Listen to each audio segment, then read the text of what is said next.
Hello बच्चों। तो हमारा वर्क एनर्जी पार्ट खत्म हो गया था। आज हम नया यूनिट स्टार्ट कर रहे हैं फिजिक्स का, जिसका नाम है system of particles and rotational motion. तो system of particles and rotational motion एक तरह से दो पार्ट्स में डिवाइड है। एक हम पढ़ते हैं पार्टिकल्स के सिस्टम के बारे में। बेसिकली हम सिस्टम ऑफ पार्टिकल्स में पढ़ते हैं आपका सेंटर ऑफ मास के बारे में। सिस्टम ऑफ पार्टिकल्स और रोटेशनल मोशन के बारे में हम थोड़ा अलग पढ़ते हैं। दो पार्ट हैं इस चैप्टर के।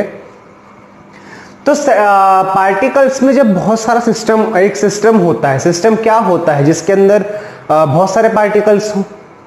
मतलब एक बड़ा ब्लॉक, उसके अंदर बहुत सारे पार्टिकल्स हैं जिनका मास एक भी हो सकता है, अलग अलग भी हो सकता है। तो हम वहां पे सेंटर ऑफ मास को यूज करते हैं। ठीक है। अच्छा, सेंटर ऑफ मास को यूज क्यों करते हैं, सेंटर ऑफ मास होता क्या है, इसके बारे में हम जानेंगे। तो पहले मैं आपको बताता हूं कि सेंटर ऑफ मास क्या होता है। देखो,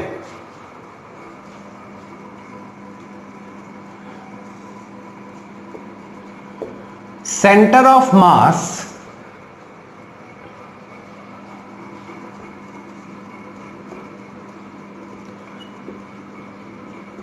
of a body of system of particles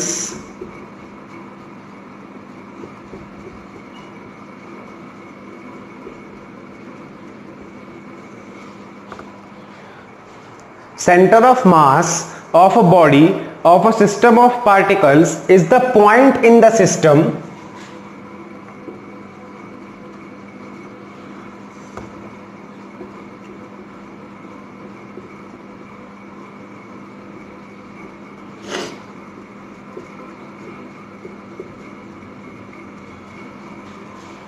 where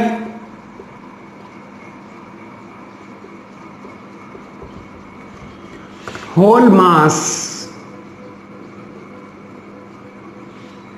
is supposed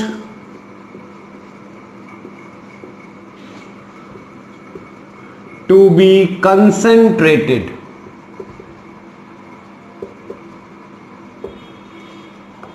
Where whole mass is supposed to be concentrated। कहने का तात्पर्य यह है कि एक बॉडी है, इमेजिनरी बॉडी है कोई, उसके बहुत सारे मास होंगे, इसके infinite number of mass systems होंगे इसमें।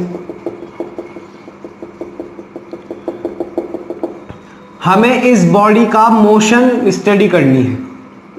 ये बॉडी मोशन में है और हमको इसकी मोशन स्टडी करनी है।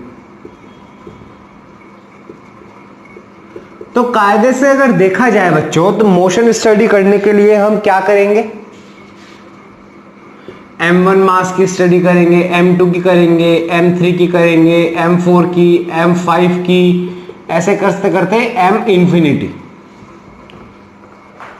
ठीक है, यही करना चाहिए।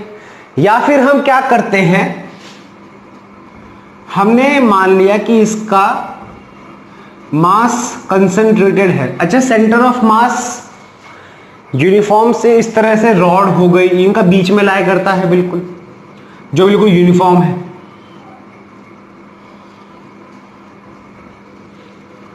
हमने क्या मान लिया कि हम सेंटर ऑफ मास हमने ले लिया, हमने सेंटर ऑफ मास की मोशन स्टडी करी।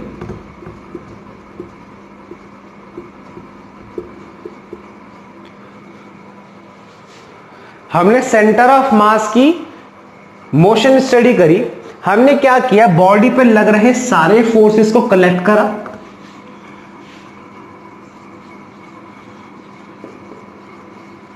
We collect all the forces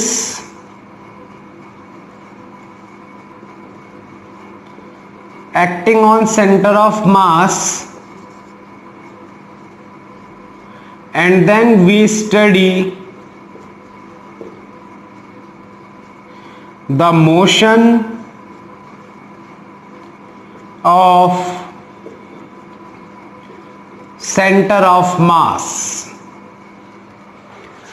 और जब हम सेंटर ऑफ मास का मोशन स्टडी करते हैं बच्चों, तो अल्टीमेटली वो हमें सिस्टम का स्टडी हो जाता है, सिस्टम मोशन स्टडी।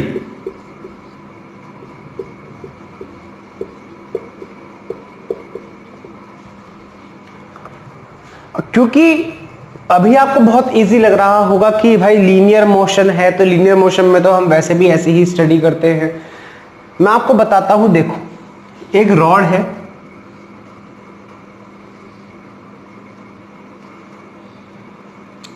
मैंने इसको यहां से फोर्स लगाया F, यहां से फोर्स लगाया F और उसको मोशन में छोड़ दिया, तो ये कुछ इस तरह के मोशन में आगे बढ़ेगी।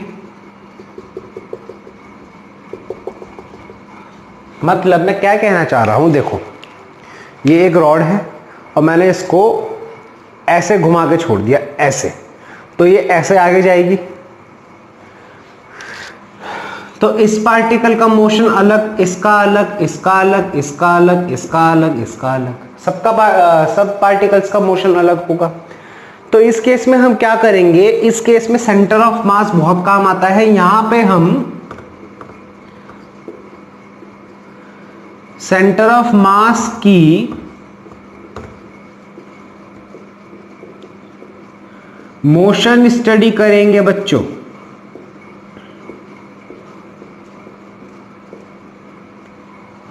सेंटर ऑफ मास की मोशन स्टडी करेंगे और अल्टीमेटली वही हमारा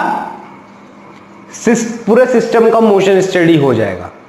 तो यानी कि अगर आपको न्यूटन सेकंड लॉ याद हो, तो मैंने क्या बताया था वहां पर, F net is equals to M A होता है। तो यहां से आपको क्या समझ में आया सेंटर ऑफ मास से, कि कायदे में जो ये एक्सेलरेशन होता है, ये सेंटर ऑफ मास का एक्सेलरेशन है। How F net is equals to M A में जो एक्सेलरेशन लेते हैं बच्चों, वो सेंटर ऑफ मास का एक्सेलरेशन है, सॉरी, वो सेंटर ऑफ मास का एक्सेलरेशन है। समझ में आया आपको? समझ में आया? तो ये जो था इंट्रोडक्शन पार्ट सेंटर ऑफ मास का। इसका अगला टॉपिक हम पढ़ते हैं, अगर दो पार्टिकल हैं m1 m2 के, उनका सेंटर ऑफ मास क्या होगा। अगर n पार्टिकल सिस्टम है तो उनका सेंटर ऑफ मास कहां लाई करेगा, और फिर हम अलग अलग स्ट्रक्चर्स के सेंटर ऑफ मास निकालते हैं। फिलहाल आप इसको नोट कर लो।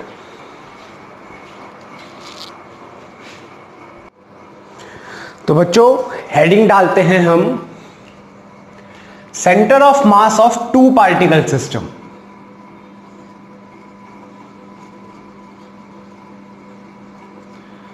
Centre of mass of two particle system.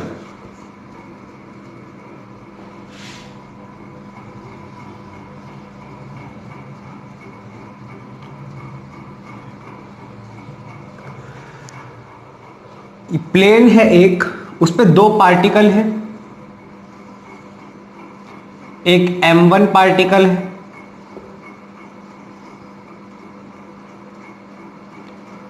एक m2 पार्टिकल है। m1 है पोजीशन वेक्टर r1 पे, m2 है पोजीशन वेक्टर r2 पे। तो इनका सेंटर ऑफ मास कहीं इनके बीच में होगा, और जो इसका पोजीशन वेक्टर है वो है r centre of mass, RCOM। ठीक है बच्चों, RCOM।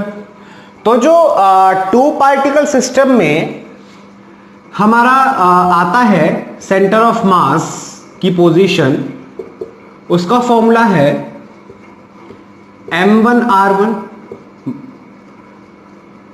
m2 r2 upon m1 plus m2। m1 into position vector of m1 यानी कि r1 plus m2 into position vector of m2 यानी कि r2 upon m1 plus m2।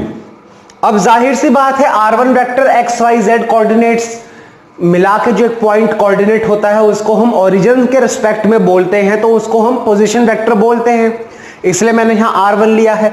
अगर मैं कहूं कि x क्या होगा, यानी कि सेंटर ऑफ मास के कोई x y z कोऑर्डिनेट होंगे ना, होंगे, तो x coordinate of centre of mass x COM होगा आपका m1 इंटू m1 का x coordinate plus m2 into m2 का x coordinate upon m1 plus m2। Similarly YCOM होगा आपका m1 y1 plus m2 y2 upon m1 plus m2। और similarly ZCOM होगा आपका m1 z1 plus m2 z2 upon m1 plus m2।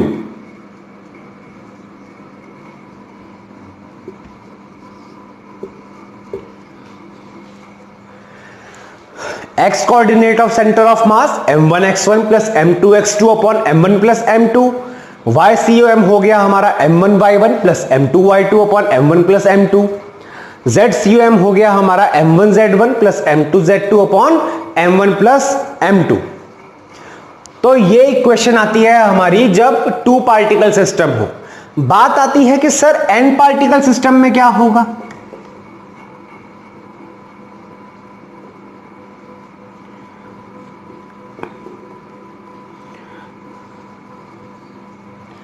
तो बेटा n particle system से मेरा मतलब यह है कि जितने भी पार्टिकल्स हों उसमें ऐड होते चले जाएंगे। Suppose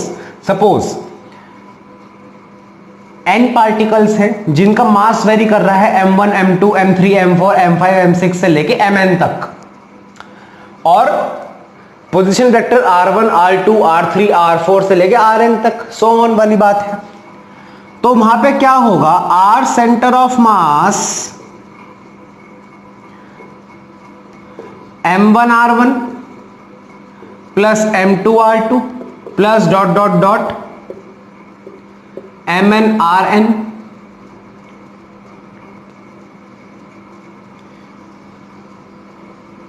upon m1 plus m2 plus dot dot dot, मतलब जितने भी हैं mn।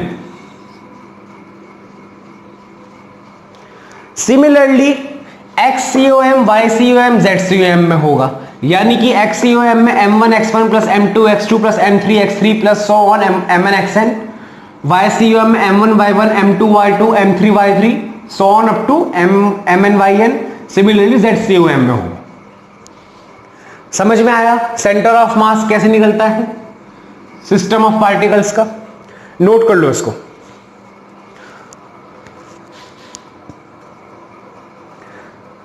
चलो बच्चों केस देखते हैं पहले। अच्छा, केस 1,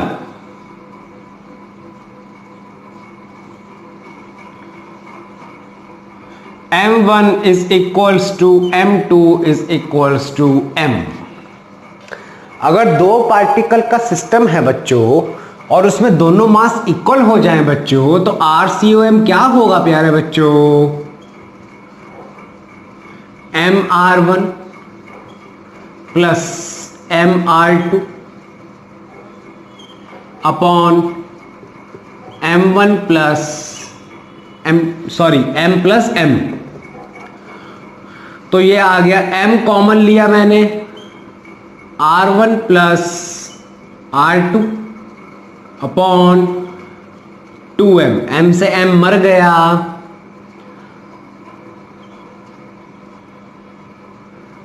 तो RCOM क्या आया, मिड पॉइंट पर लाई करेगा।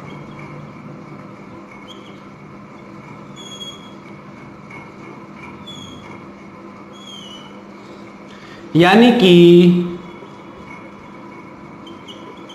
If two particles are identical,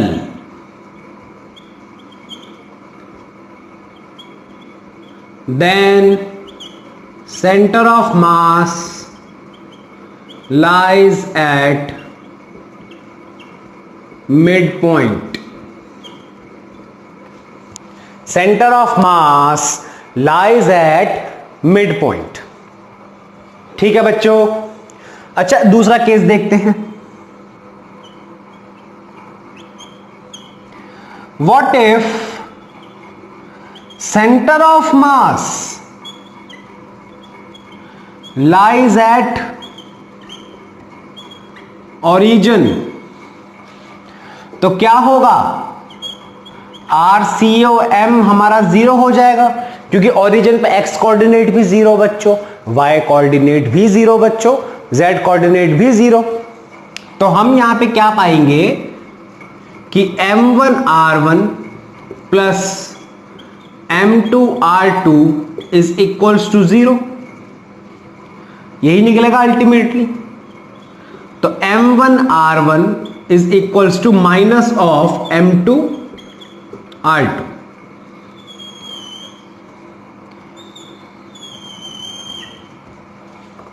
M1R1 is equals to minus of M2R2। कहने का तात्पर्य यह है कि R1 वेक्टर अपोजिट साइड में होगा R2 वेक्टर के।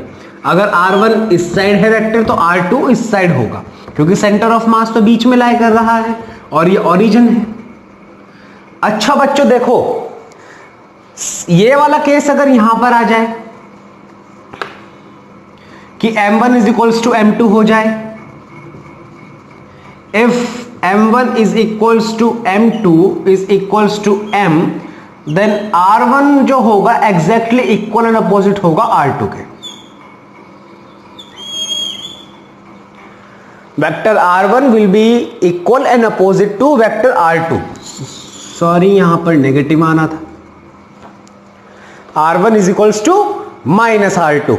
ठीक है बच्चों, ठीक है बच्चों, आ रहा है समझ में, आ रहा है समझ में।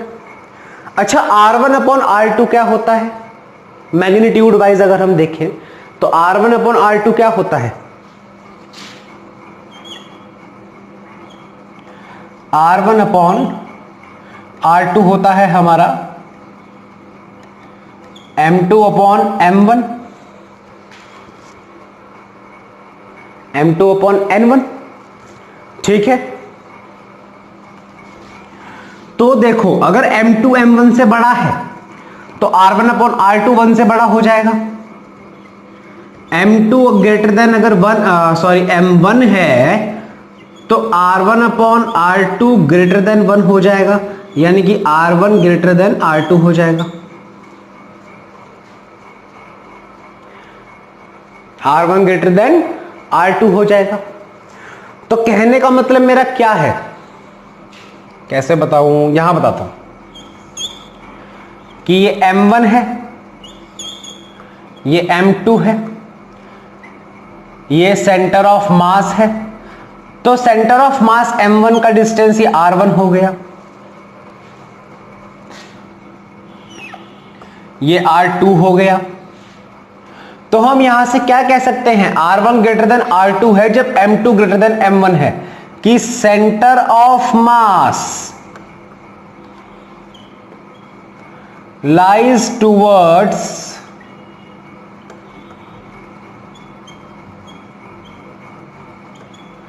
हैवियर मास।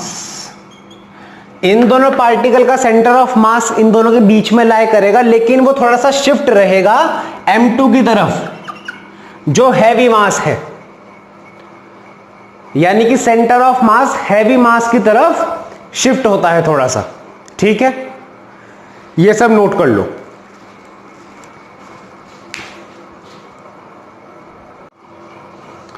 अच्छा बच्चों, अगर मैं आपसे बोलूं कि दो पार्टिकल हैं,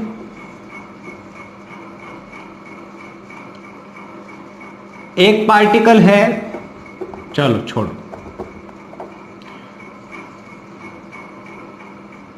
M मास का है दूसरा पार्टिकल m मास का है, दोनों के बीच में डिस्टेंस है आपका d। तो सेंटर ऑफ मास कहां लाए करेगा बच्चों? यानी कि हमें यहां पे ओरिजिन नॉट गिवन, यहां पे ओरिजिन गिवन नहीं है बच्चों। तो ऐसे केसेस में हम क्या करते हैं, इसको हमने ओरिजिन मान लिया 0 0, तो इसका कोऑर्डिनेट क्या हो जाएगा d0। ठीक है, y कोऑर्डिनेट तो इसमें कहीं है ही नहीं, y कोऑर्डिनेट तो इसमें कहीं है ही नहीं। तो इसका सेंटर ऑफ मास, अब यहां पे YCOM तो 0 रहेगा, ZCOM भी 0 रहेगा, क्योंकि दोनों कोऑर्डिनेट ही नहीं है, तो निकालने से फायदा नहीं। XCOM हम निकालें,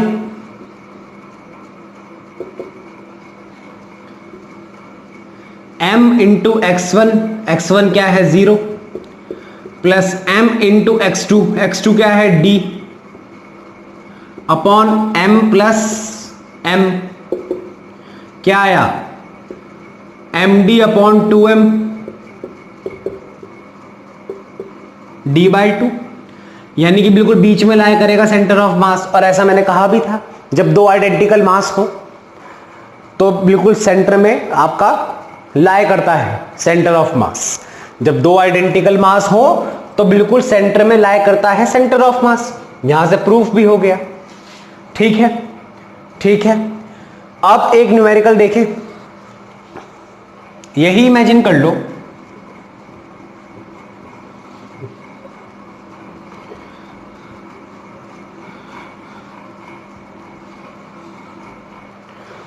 दो मॉलिक्यूल्स हैं, या मैं आपसे बोलूं, हां, दो मॉलिक्यूल्स हैं ये,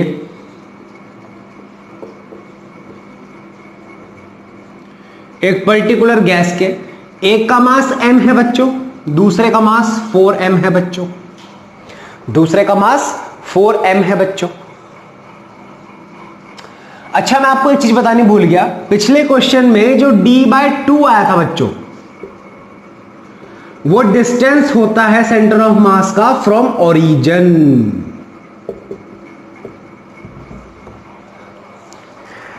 जो हमने सेंटर ऑफ मास निकालते हैं वो ओरिजिन से डिस्टेंस होता है सेंटर ऑफ मास का। तो दो मॉलिक्यूल्स थे इस क्वेश्चन पे आते हैं, एक का मास m था, एक का मास 4m था बच्चों। तो इस केस में क्या होगा, जरा देखो, हमने इसको 0 0 पे माना, दोनों के बीच में डिस्टेंस है सपोज करो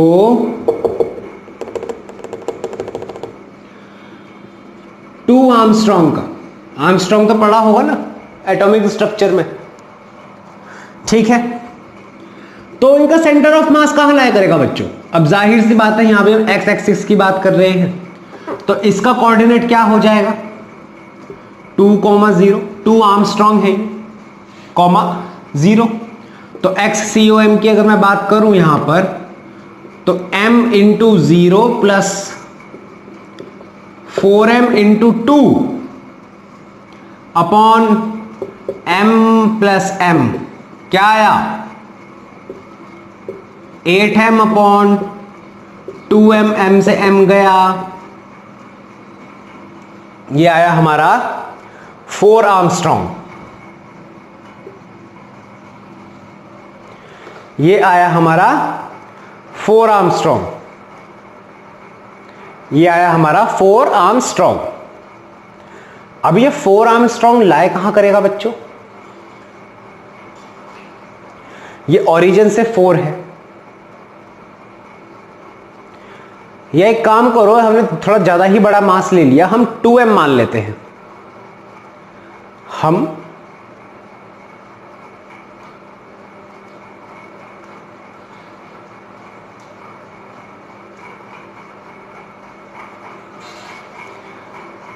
यहां पे हमसे एक गलती हुई है बच्चों।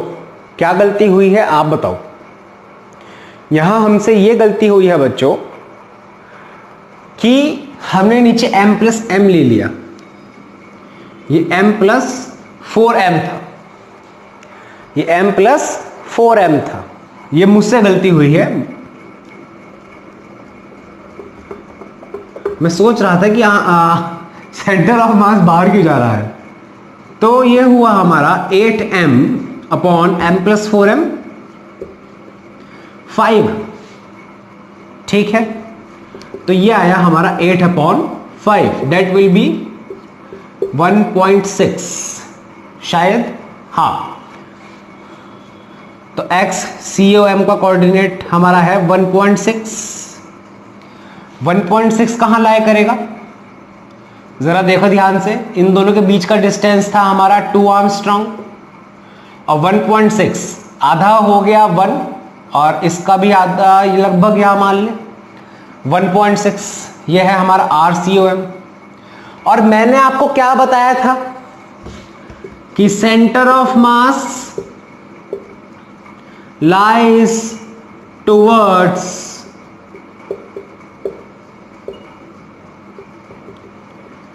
heavier mass, center of mass lies towards heavier mass।